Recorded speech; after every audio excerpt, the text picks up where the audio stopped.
Did you know that Russia claimed it would win the war against Ukraine in just 3 days? But after 3 years, it has only taken a small part of the territory and paid a very high price, nearly 1 million dead and wounded. Russian equipment and tactics from World War II are not working in the current war, and Putin is learning the hard way. If you want to understand what's really happening, stay with us.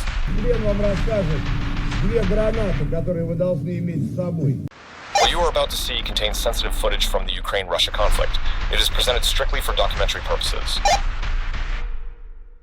On February 24th, 2022, Russia launched an offensive against Ukraine, believing that Kyiv would be captured in just 24 hours, since the Russian army is one of the most powerful on the planet. For many, victory seemed certain. There was so much arrogance that the Russians believed most Ukrainians would welcome Russian soldiers as liberators. But what do we see today? After 3 years of open war, Russia's confidence is shaken. Only 20% of Ukrainian territory has been captured. And what has this offensive cost Russia? 1 million people killed or wounded. And the worst part? This disaster is far from over. Russia is not winning the war and is also suffering an economic collapse, the result of Putin's miscalculations. In February 2022, an assessment by the Institute for the Study of War stated that Russia had taken 4,200 square kilometers of Ukrainian territory, which represents only 0.6% of Ukraine's total area. Forbes, using data from 2025, found that Russia had advanced about 176 square kilometers further into Ukrainian territory. When analyzing Ukraine's total size and the time passed so far, Russia would need more than 230 years to conquer the country, a far cry from the 3 days promised by Russian propaganda at the start of the war. But what is truly alarming are the numbers of soldiers required for this conquest. Hurrah! Around 100 million lives. The Ukrainian Ministry of Defense has stated that since the beginning of the war, Russian forces have suffered an average of 975,000 casualties. However, the UK Ministry of Defense reports over 750,000 lives lost. Regardless of the source, the numbers are extremely significant. To put these shocking figures into perspective, in 2 decades of the War on Terror, the United States suffered approximately 7,000 deaths and 52,000 wounded across conflicts in Afghanistan and Iraq. In an official statement reported by the New York Post in December 2024, Ukrainian President Volodymyr Zelensky revealed that approximately 43,000 Ukrainian soldiers have lost their lives, and about 370,000 Ukrainian soldiers have been wounded since the beginning of the Russian invasion in February 2022. In stark contrast, Russia has accumulated around 1 million casualties, including both killed and wounded, in just 3 years of war in Ukraine. This staggering figure represents an annual average loss rate nearly 17 times higher than that of the US during the entire War on Terror. Russia's problem goes even deeper. It's not just about the losses, but also about replenishing its forces. The population is aging rapidly, and with a low birth rate, the result is a lack of human resources of military age to sustain the war. To give an idea of the situation, Russia is now resorting to recruiting prisoners and foreign mercenaries, in addition to deploying poorly trained soldiers. Наверное, слышали, ЧВК «Вагнер» называется. Война тяжелая. На всякие там чеченские и так далее близко не похож. Первый грех – это дезертирство. Никто не дает заднюю. Никто не отступает. Когда вы будете обучаться, при сдаче в плен вам расскажут 2 гранаты, которые вы должны иметь с собой. To truly understand the conflict, we need to go back to the very beginning.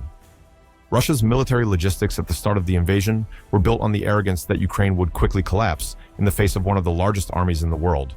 But what we see today is the longest war in Europe since World War II. In 2024, the Center for Strategic and International Studies conducted a study titled The Russia-Ukraine War, a study of analytical failures, and concluded that Russia had committed the most significant intelligence failure of the 21st century. In any war, logistics are critically important. Without even the most basic supplies, any advance by Russia becomes impossible. One of the key facts highlighting Russia's intelligence failure is its inability to quickly adapt to modern warfare.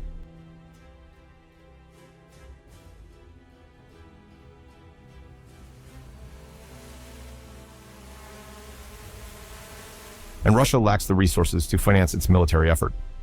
Economically, Western sanctions have isolated Russia from global markets, triggering a crisis in the country's banking and technological systems. According to the Moscow Times, in the 2025 budget, spending on defense and national security accounts for 40% of total federal expenditures, surpassing investments in education, healthcare, and economic development. When a country allocates such a large portion of its budget to military spending, it enters an extremely dangerous territory from both an economic and social standpoint. This level of defense investment is widely considered unsustainable for any modern economy, especially during peacetime, and even more so in a prolonged war with high human and material losses. A clear historical example is the Soviet Union during the final years of the Cold War. The regime allocated 25% to 30% of its GDP to the military sector in an attempt to compete with the United States. This led to internal collapse, neglected civil infrastructure, shortages of basic goods, technological stagnation, and eventually the economic and political downfall of the country in 1991. When a state prioritizes weapons over healthcare, education, transportation, and innovation, the inevitable result is the erosion of its population's quality of life, and, eventually, the exhaustion of the war machine itself. If Russia is indeed allocating 40% of its budget to defense and national security, it is walking a path that history has already shown us where it leads. Russia is now heading toward defeat on both the military and economic fronts. But is there a way out? The first, though considered unlikely by analysts, would be a large-scale military escalation. More radical factions within the Kremlin have pushed for total mobilization, proposing the use of all available resources to secure victory in Ukraine. This would mean intensified attacks, mass conscription of soldiers, and unrestricted use of the military-industrial complex, including the potential deployment of nuclear weapons.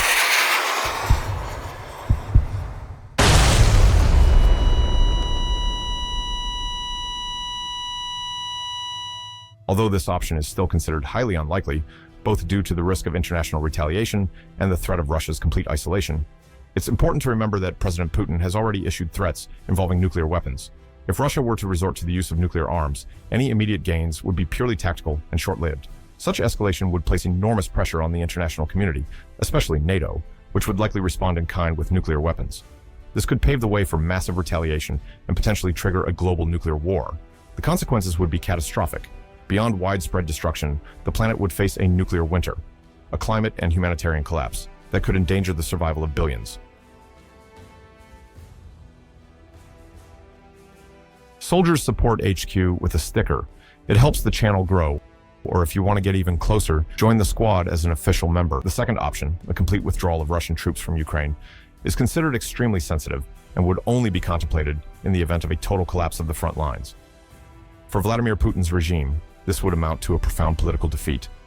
Abandoning the war without achieving its core objectives would not only mean the failure of a military campaign, but also the collapse of a narrative that sustains the current government's power. If that image of strength is compromised, the impact could be devastating. That's why, even in the face of enormous human and economic losses, Moscow continues to heavily invest in the war. Admitting defeat would not simply be acknowledging a failed military operation, it would mean facing a direct threat to the regime's survival. The third alternative would be to seek a peace agreement, even a partial one, that could bring an end to the conflict. Although this seems like the most reasonable option, after 3 years of intense fighting marked by trench warfare and the constant use of drones, neither side appears willing to take the first step.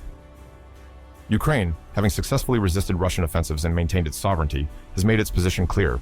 President Volodymyr Zelensky has stated that any peace deal must include the full restoration of Ukraine's borders, including the return of Crimea, along with security guarantees from NATO. In other words, NATO protection is non-negotiable. Meanwhile, Russia is unwilling to accept any agreement that does not officially recognize the territories it has conquered so far. You watched through to the end. Only real ones do that. Show some love with a like.